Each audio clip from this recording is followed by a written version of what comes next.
Today's daf is daf Lamed. Hashofech mayim b'rshus harab. The Mishnah on the second line on daf Lamed.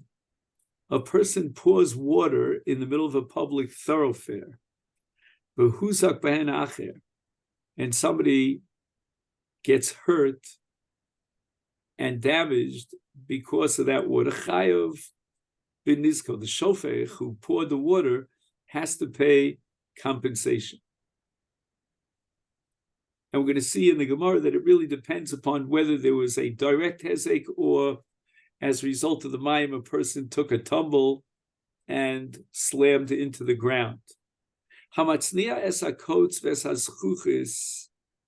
If a person goes over to a kotel and the kotel is standing on someone's rishus, but it faces the rishus harabim, so there are various cracks and crevices in the kotel, and he places some very sharp and perhaps dangerous objects, hiding them, as it were, in the crevices, like a coat, a thorn, or a skuchis, a piece of sharp glass.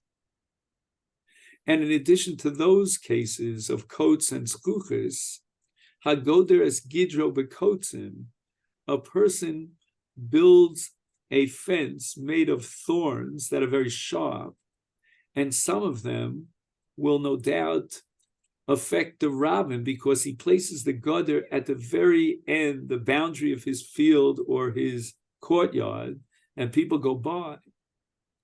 And the goder shenofel rishus harabim, a man built a fence in rishus harabim, and it fell. The wind blew it down, and he failed to remove the stones that fell from this fence. And then Muki Yosef adds a point here, Af shalo hefkiron, even though he didn't make it hefker, because had he made it hefker, he would in fact be potur, because of the principle called hamafkir nechos nizakov liachar nefilas ones.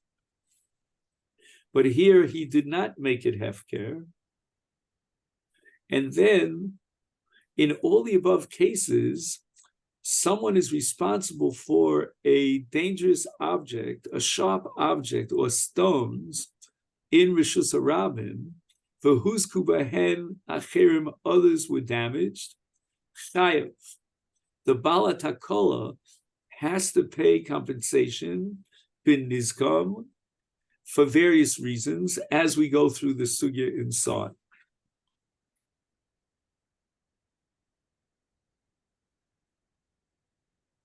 Amar Rav, lo shanu ela binitanfu kela v'mayim. When Ruvain poured water into Rishus Harabim, Shimon came along, and because the water was murky, full of soil, etc., he got his kalim filthy, and therefore Ruvain is chayav to pay Shimon for the damages, for the dry cleaners.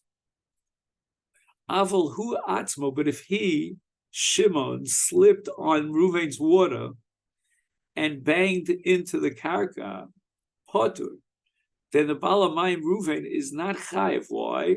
Says Rav, karka olam hizikato. The damage was not a result of the mayim in a direct sense. The mayim was the background cause, but the actual impact of the man falling against the ground means that the ground was actually the final stage in the hezek, and the ground belongs to no one. No one is chayiv for the ground, and therefore potur. Gemara asks the following kasha: Amalei Rafuna l'Rav lo yehei ela kirifsho. What about a case of zevel? A person throws out his garbage, his waste products, into the public area, and he had no right to do so. Just like in your case, Rav, he had no right to pour the water into Rishus Harabim. And in the case of Rifsho, which means Zavlo, his Zevel, the din is that if somebody gets damaged by virtue of the fact that Ruvain was mashlich, he threw his zevel in Rishus Harabim. Shimon, who gets damaged, has recourse to demand compensation from Ruvain. And here too, if Shimon slips as a result of the water, which Ruvain shoved into the public domain, he had no right to do so, Ruvain. And not only that, the water, as we said before, the name of the Muki Yosef belongs to the Shofet, belongs to Ruvain. Then Ruvain should be chayev if a person gets damaged as a result of the water that Ruvain threw. And Rav responds to Rav Huna, Mi savris delo tamu maya. You're of the opinion, and perhaps the mistaken opinion, that the Mishnah is addressing a case where the water that was thrown into Rishus Harabim by Ruvain gathered together, a little puddle, shall we call it, and mixed together with the ground, forming a kind of we'll call it a concrete substance, what we call tit. That's not the case in our Mishnah. The case in our Mishnah is bidetamu maya. The water was completely absorbed into the ground, and there's no refesh, there's no refuse that's left in the place where Ruvain had poured the water. There is wetness and moisture, such that Shimon came by, slipped on the wet moisture, and banged into the ground. And it was the impact of his body on the ground that caused him a damage. But you can't be mechayev, says Rav, Ruvain, the shofech, to pay damages for Shimon's nefila. And the reason for that is because the karka is the ultimate mazik. There's no refesh here. There's no substance here on the ground. It's not like the water was on the top of the ground, mixed with all sorts of pollution and dirt, and created a kind of refesh.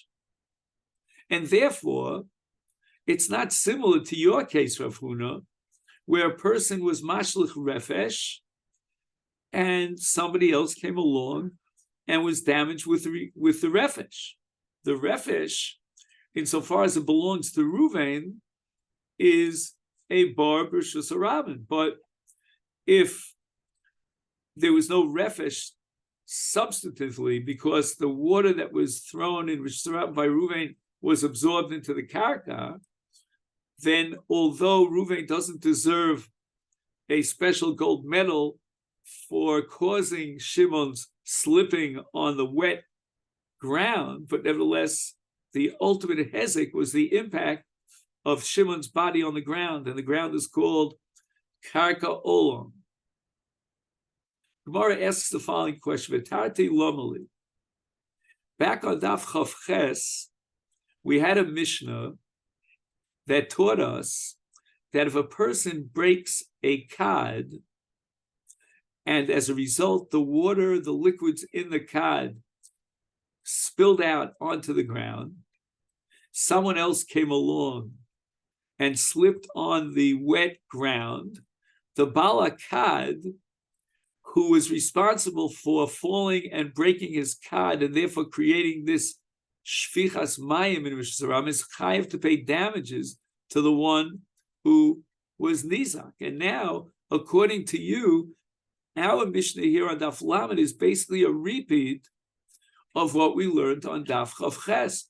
Why would the Mishnah have to tell me the same halacha twice? And the Gemara answers, Chada v'yamos hageshamim.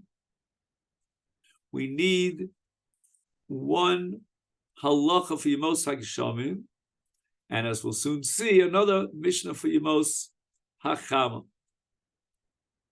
What is the difference between Yemos hageshamim and Yemos hachama?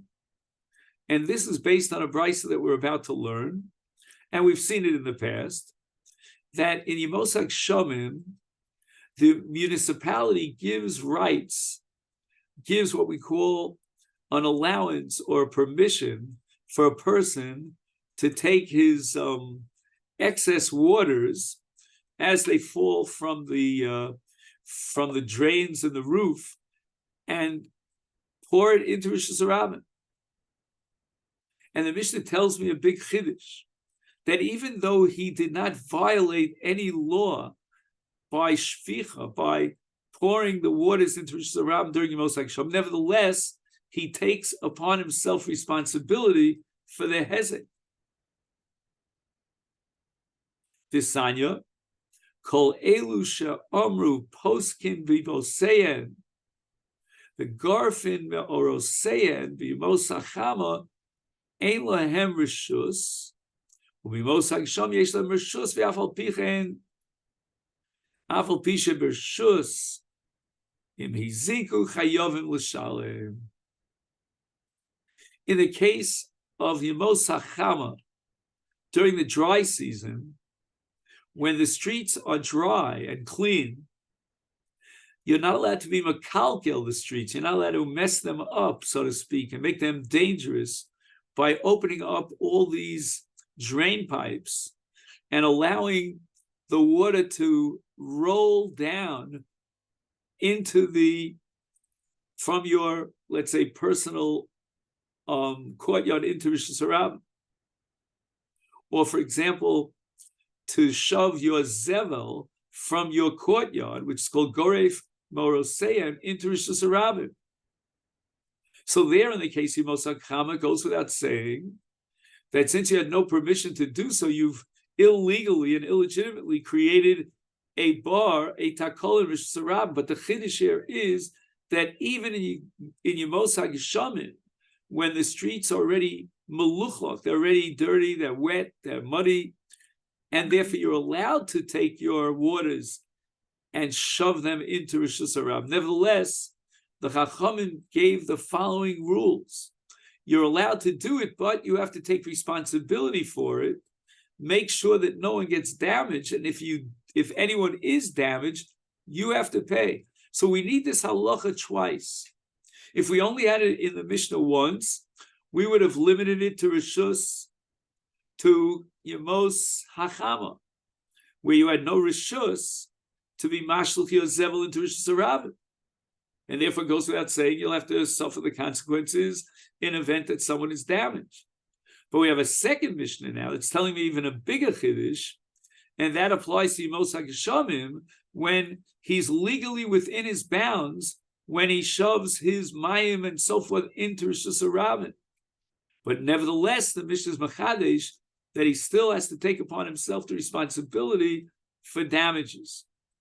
And that's our Mishnah, Shofek Mayim Rosh Hashanah during Yemos HaGeshamim. And Huzak Remacher Chayev bin Nizko. The Mishnah continues, Hamatznias HaKotzves HaSchuches B'Rosh Hashanah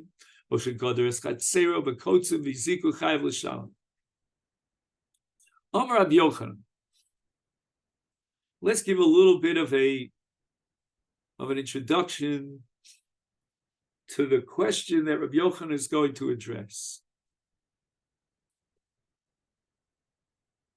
A person owns a kotel. That wall is situated in his private property. Admittedly, it borders on the outside on the public domain. And now somebody comes along and places little damaging and dangerous sharp objects into the crevices of his wall.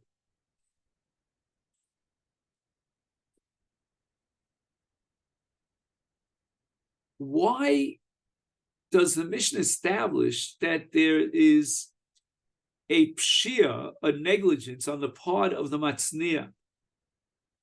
After all, if, let's say, talk about a coat, like a thorn or thistle, and he shoves it into the crevice, if it doesn't protrude into Rosh Hashanah, why should he expect that someone would be damaged? And therefore, the person coming and putting this into the crevice is in the Rishus HaYachid, not the Rishus HaRabim. The person who hides his little notes is in the Rishus HaRabim. he sees a kotel that's in Rishus HaYachid, but the facade of the kotel faces Rishus HaRabim. So he decides to take advantage of the situation, and he's going to insert and save and protect his kotim, which he wants to take later on, by using Yenam's kotel. And Rabbi Yochanan says, well, why should he be guilty of such a thing? Where was the negligence?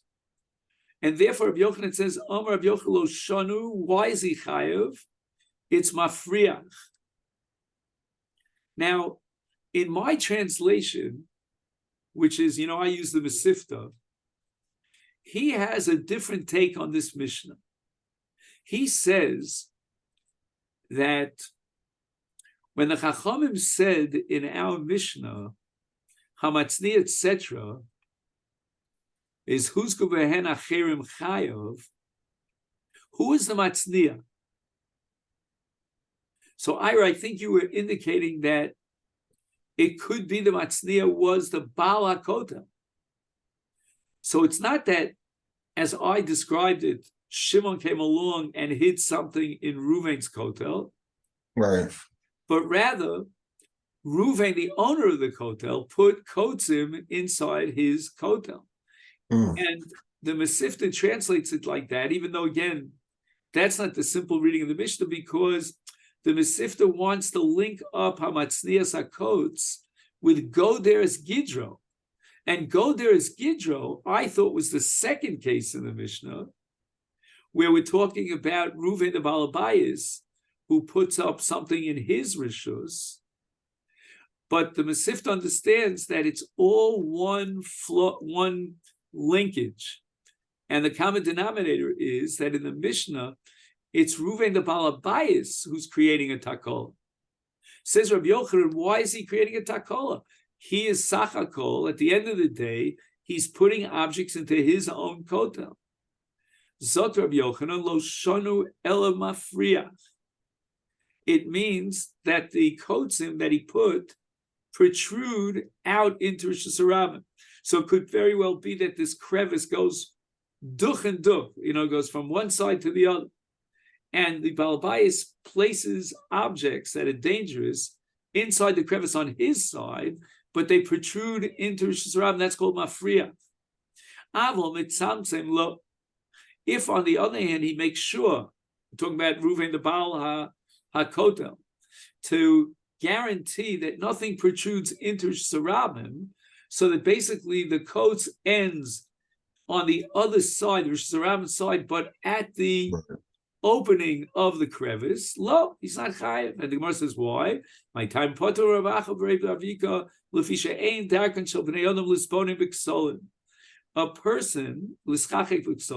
person doesn't have to consider guarding and protecting the bnei adam, the people who walk in Rishus HaRabim, from literally brushing up against the kotel. We don't assume that a person going to Rishus HaRabim will brush up against the kota. If, on the one hand, the coat is protruding out into Rishus HaRabim, then the holech Rishus HaRabim is not paying attention. He's walking at a slight distance from the kotel. He's not rubbing his shoulder against the kotel, and therefore that's a pshia on behalf of the person who put that object that's protruding into Rishus HaRabim. But if, on the other hand, the consideration is that maybe someone is going to literally brush up against the kotel, that's not something that we anticipate, and therefore there's no negligence on the part of the meiniach, the matzniya, and that's called mitzamtzim. Mitzamtzim means when you keep something within its bounds, in this case within the wall of the kotel, then he's potter. Torah Rabbanon. Hamatzniya kotzosav uzchuyosav l'so kotel shel chavero. So here is certainly a case like we were trying to suggest in the Mishnah. Maybe it's not in the Mishnah, it's in the Brisa. And now Shimon comes along. He's a member of the Rishus HaRabim, and he decides to take advantage of the crevices of Reuven's kota. And so he places his sharp pieces of shard or thorns or thistles into the crevice. Uba bal kosel v'sasar koslo. Now, did the Matzniya anticipate that the Bala Kosel was going to demolish his wall, and Nafal, when the Kosel falls down, all that he was Matzniya, the Kotzim and the Zchuchios, fell into Rishus Rabim Viziku. And the halacha is that the Matzniya is chayav. Now, this is a very strange halacha. I mean, if you want to say that the Matzniya had no right to do what he did, he was taking advantage of somebody's kotel, that's not the way the Gemara is going here. The Mahalach of the Gemara is that he was posher for creating a nezek. Where did he create a nezek? It's well preserved in the kotel. Reuven decided one day, he woke up and he said, I want to destroy this kotel. I want to demolish it and build another kotel.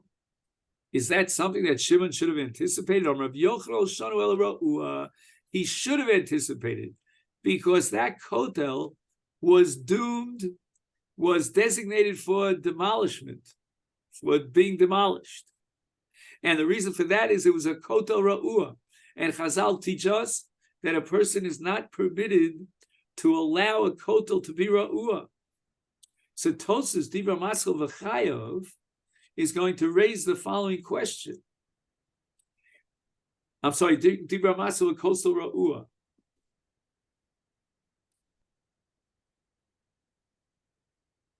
Just 1 second.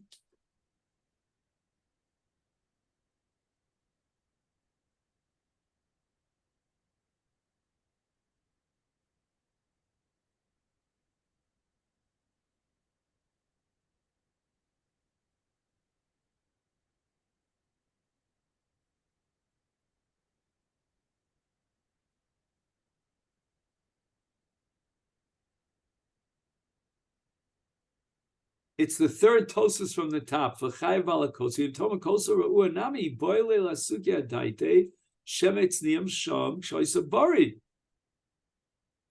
Why are we blaming the Matzniya, who's a member of the Rishus Rabim, and we're exonerating Reuven, the Bala Kosel, from any element of negligence and responsibility? After all, he should have anticipated that someone may have put sharp objects and hid them in his kosel. Again, he would assume that that person did it way back when the kosel was buried. The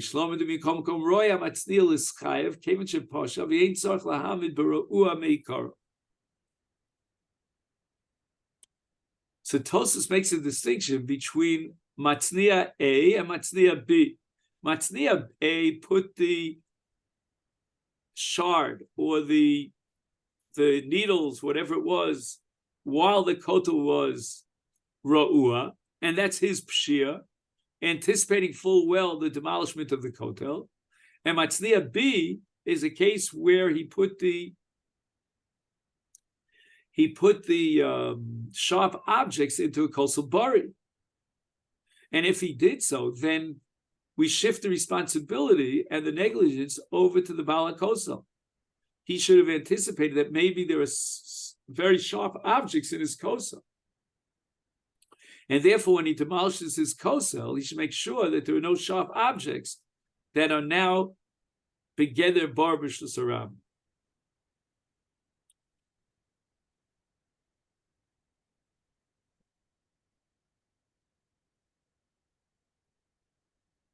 Rashi, on the other hand, in Dibra Maschel Chayav, the Chayav, Rashi seems to indicate that if the Bala Kosel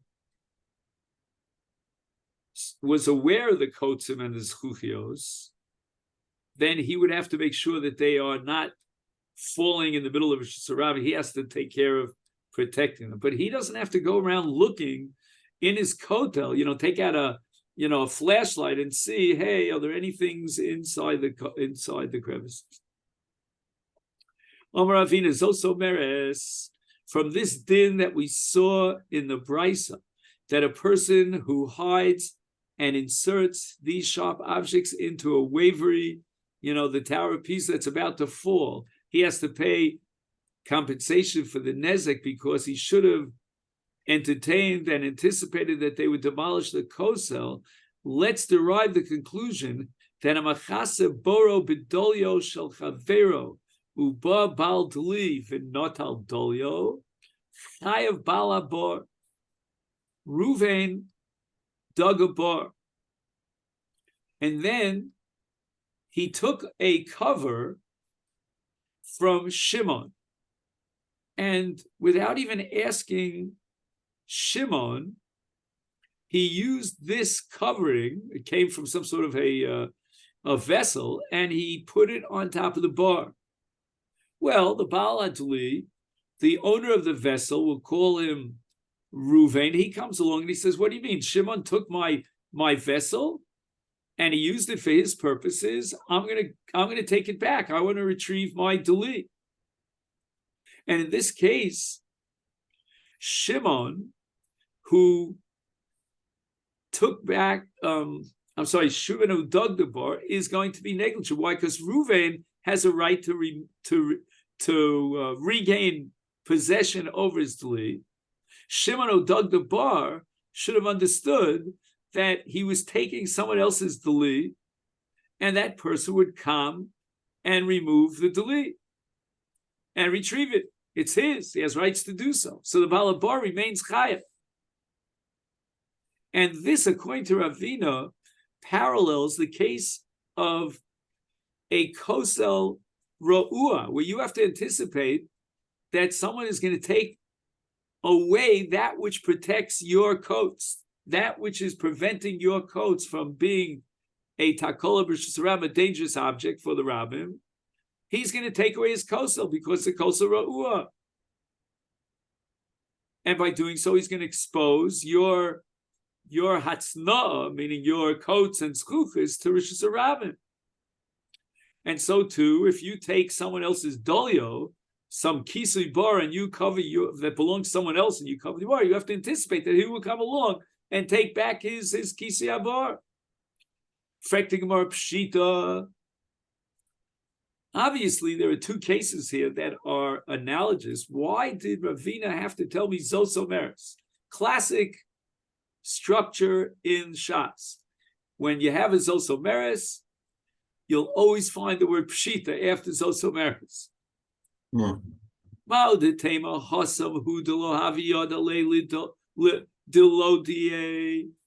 the case of someone who hides his very sharp objects in a very wavery and insecure wall, surely he has to be chai for the matzniya, because the balakosa doesn't even know who the matzniya is. He can't call him up on the phone or send him a WhatsApp message and tell him, take your needles and your thorns and your glass and remove it. And therefore, the pshia here is basically that of the matzniya. But hacha, the yadale, the Baal Adli knows exactly who dug the bar and who took his deli away from the in order to cover his bar. Havileli oduye. He, the Baal Adli, before he takes the deli away, should notify the Baal Bar, hey buddy, you're using my deli as a covering to protect your bar. Well, guess what? I'm taking it back. Now the ball's in your court, and you have to find another way of protecting your bar. And therefore, the Baal Adli is not such a kosher v'yosher tzaddik over here. Mashmal Ravina says, I want to tell you, no. The Baal Bar is the posher. Whether he's the matzniya of the coats, or whether he's the one who dug the bar. In both cases, that's a pshia. And don't tell me, well, I was expecting some sort of a notification from the Baal Adli. The Baal Adli has no obligation to notify you that he's taking back his deli. He's within his perfect rights to take back his deli. Now, in a minute, we're going to try to figure out why we are calling these people Hasidim. Has nothing to do with bells, Berzon, or Breslov, the three B's, but rather has to do with Mili de Chasidus in the Mishnah in Avos. And what were these Hasidim careful about? To not cause damage to someone else. They would dig down in the ground in order to hide those dangerous objects. They would dig a minimum of 3 tefachim. And if I'm not mistaken, a tefach is 8 centimeters. So we're talking about 24 centimeters. Because when somebody does threshing, the threshing utensil could dig down 3 tfachim below the surface of the ground, and it's going to lift up all those small objects. This is what we once discussed about Soda Beis HaPras, if you remember, about bones, human bones from a skeleton. And Rav Sheshes Shadile Benura, Rav Sheshes went even a step further. He would take his kotzim skusim and light them afire. Rav Shadile B'diglas. Oh, we'll have to see a whole discussion here about why he would throw them into the Euphrates River. And Omer of Yehuda, Haiman de Boilim Hevi Chasida Lekayim Mila Dinazik. If you want to reach the darga, the appellation of a chassid, then you have to be very careful about not being mazik anyone else. And I'm not sure if what I'm going to say now is correct, but I think it refers even to other types of nezikim, not necessarily physical damages, but like hezek shmiyah and hezek re'iyah, trespassing, and the like. So, we live here in a complex that has one building here and one building there. And I don't know if you could see the other building. Maybe if I show you through the window, do you see a building across? Yeah. So in order to get to our building from that building, you have one of two options. I'm sorry, let me explain. The building that we're in, right, which is called Rehov Ro'i Klein, named after a chayal who I remember blew himself up, to save his buddies. That building there is called Rehov Ha'achim. And in order to get up to Ro'i Klein, like for example, on the top of Ro'i Klein, there is a Gan Yeladim. So there are people who have young children in that building called Achim. The only way they can get up to Ro'i Klein is by going through our building. And the other possibility is they go down to Rehov Achim. They have to go all the way around. right. It's about a 5-minute drive by car, and then you don't have parking. And they wanted to know, are they allowed to go through our building? And one of the members of our building, not me, by the way, but he objected. So this is Nizkei Shchenim. And the truth is that I think Al Pi Halacha, they need to gather up a majority, and they're represented by what's called the Vada Bayit. How do you call a Vada Bayit in your language? Is there such a thing that exists in Canada, an apartment building? Yeah, no. It's like the condo committee, you know what I mean? Condo committee. Yeah. So you really have to get rishus from the condo committee because, they don't want people coming in and children, and there's noise and there's the garbage on the floor, and you're using electricity, using the elevator to get from the bottom of Achim all the way to the top of Ro'i Klein, etc., etc. And I would think that according to halacha, the condo committee is legally, shall I say, recognized in halacha as representing the building. So this is all mili de chasidusa. Now, what's this business about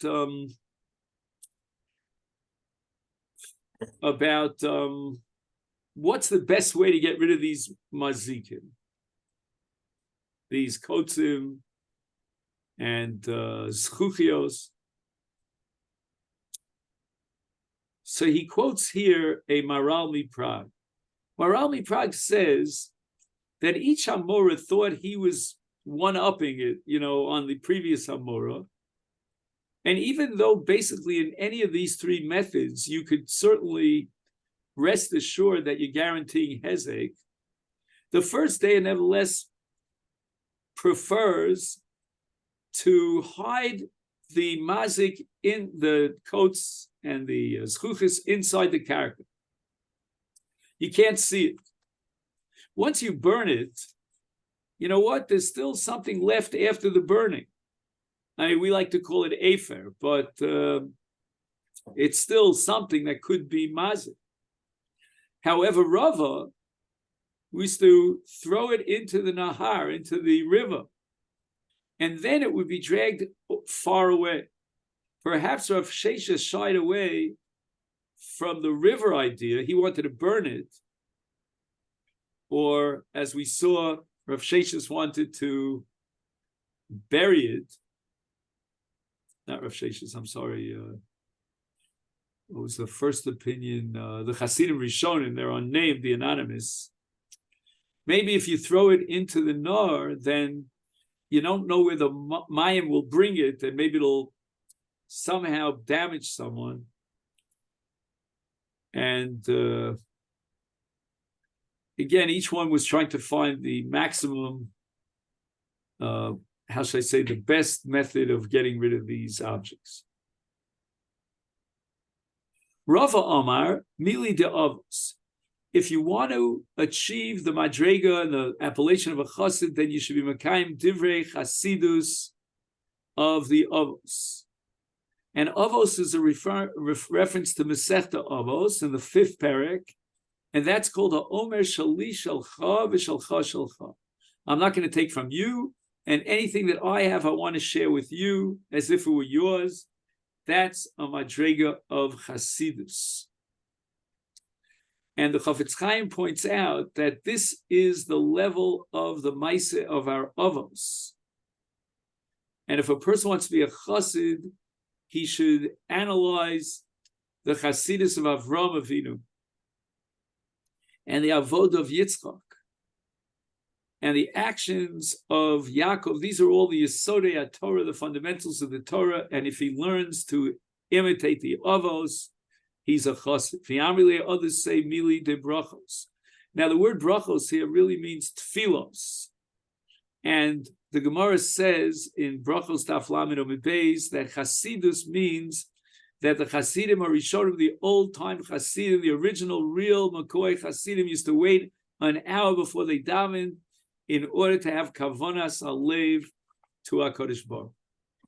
And this leads us to the Mishnah here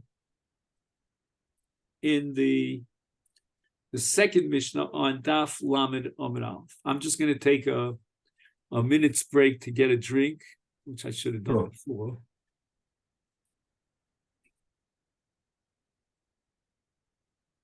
Hamotzi as tivno v'kashol u'shusaram l'zvolim. What they used to do is they used to take different types of teven and kash. These are kinds of straw. And they used to leave them out in the Rishus Harabim, and that would make them royal lezevel. They would be able to use it as fertilizer in their fields. V'huzak bahem acher, and someone was damaged. Chayav benizko. The motzi has to pay compensation. And not only that, the Rabbanan imposed a knas on a person who was motzi tivna v'kashrus harabim, and they said anyone could come along and acquire ownership and possess and take possession over your teven and your kash, because he had no right to create a takol in Rishus Harabim. And Reb Shimon Gamliel formulates a klal which reflects exactly what we saw in the Mishnah. Kol ha'makalkalim Rishus Harabim v'ziku chayom l'shalim v'kol ha'kodem behem zoch.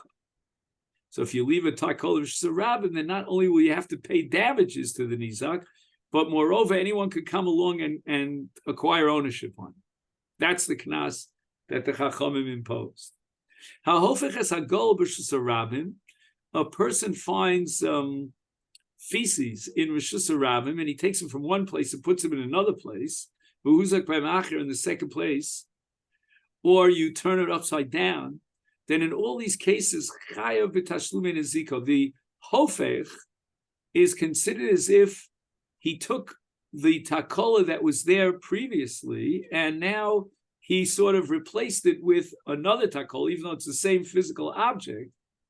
And therefore, the moment that he moves it from one place to the other, he picks it up, he sort of acquires, shall we say, in Hilchas Nezikin, ownership on it. Not real ownership, but enough ownership that now when he puts it down, he is chayav for creating a takola, and it's kind of like a new takola in Rishus Haram, replacing the old one, and it's a bar, and he's chayav for nizkei bar. The Gemara says, "Leimas nisin de lo Rabbi Yehuda." Our Mishnah about a person who brings Tevin and Kash out to Rishus Haram is against Rabbi Yehuda. The Sanya we learned to the Brisa. Rabbi Yehuda Omer, B'shas hotzas volin, when people generally take their zevel out and they place it in the public area, Adam motzi zivlo shesarabit. A man is allowed, he's permitted to do so. He doesn't deserve any knas. Vitzovro kol shloshim yom. He's allowed to leave him there in the Rishus for a 30-day period. And what happens is that people who are walking in the Rishus Harabim will somehow stomp on the zevel and nishchak. Nishchak means it gets pulverized, so to speak, and as a result, it becomes mashbiach. It becomes even better, and he could use it as a fertilizer for his fields. Okay, so here we get into a whole sugya, which is a Gemara way, way later in Masechet Bava Kamma Daf Pei Aleph, the 10 takonos that Yeshua was metaken regarding Aliyah Eretz Yisrael when they came to conquer the land.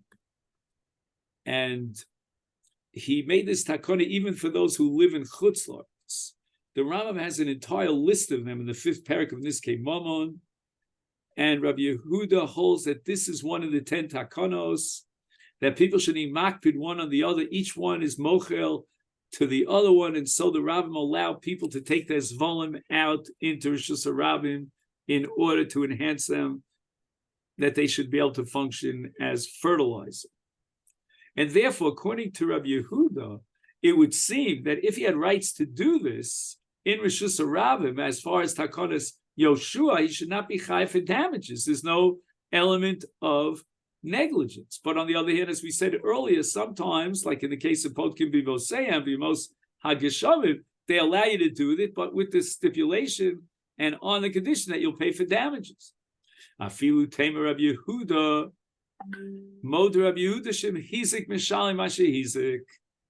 Although he's allowed to do this, and we're not going to impose a knas, but nevertheless, he has to take upon himself the responsibility in the event that someone is damaged.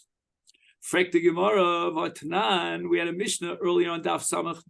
No, I'm sorry, a Mishnah later on in Daf Samach Beis, which was quoted earlier, 2 blot ago, that if you have a gamal and on the camel there's lots of flax, in any event, the flax went into Rishus HaChenvani, and the Chenvani had a ner dolek though. Rabbi Yehuda Omer b'ner Chanukah partum neshu b'shus, that even though the Chenvani placed his ner Chanukah outside of his gesheft, and you would think that that's a pshia, but during Chanukah that's allowed, and therefore he's party. He doesn't have to pay for damages if the flax went up in smoke.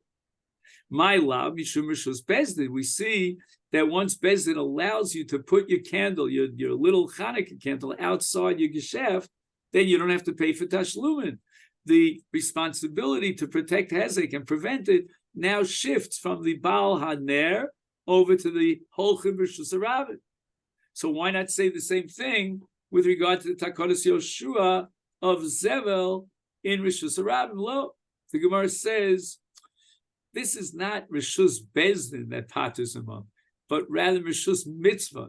Since the halacha requires that you fulfill the mitzvah of Ner Chanukah by lighting the Pesach Mesa Machutz, therefore we cannot impose a mitzvah on a person and then turn around and say, well, he has to pay damages. But in the case of Tevin Rikash, that he places out in Rishus Harabim, there's no mitzvah, and therefore he has to take responsibility for any nezik that happens. The Sanya, in fact, the Brisa explains Rabbi Yehuda Shita Ner Chanukah, Rabbi Yehuda over Ner Chanukah Potter. Why? Not because he was allowed to do so and Bezdin made a takana, but rather mishum shu rishus mitzvah. Toshma,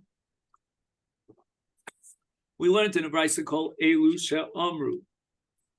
The Chachamim said that mutarim lekalka b'shus Rabbi allowed to take these things that really mess up Rishus Harabim, Ziku, Chayom L'Shan, Rabbi Yehuda Poter. So here we see that Rabbi Yehuda says that since he was doing it Bershus, therefore he doesn't have to pay damages. So how could it be in our Mishnah that a person does Bershus and he's allowed to take the Tevin and the Kash out Rishus Harabim because of Takonas Yoshua, and then he has to pay damages? And our answers are Rav Nachman Masnisin, Shalo B'Shas Otzos Volin Rabbi Yehuda. There are certain periods in the year, in the calendar year, when you're allowed and anticipated to take out your zevel into Rishus Harabim. There are other times during the year where people are not going to take their zevel out to Rishus Harabim. So even though Rabbi Yehuda holds that there was a takana and so forth and so on, that's only during certain periods of time. So therefore, Rabbi Yehuda would concede that if he takes out his zevel out to Rishus Harabim, when it's not shas otzos volin, that he has to pay for the nezek. So when does Rabbi Yehuda say that he's potur? That's called b'shas otzos volin. And then we apply the principle of Rabbi Yehuda based on Yoshua bin Nun and Ein Adam Chayev b'tashlumei nizka. Rav Ashi offers us an alternative answer.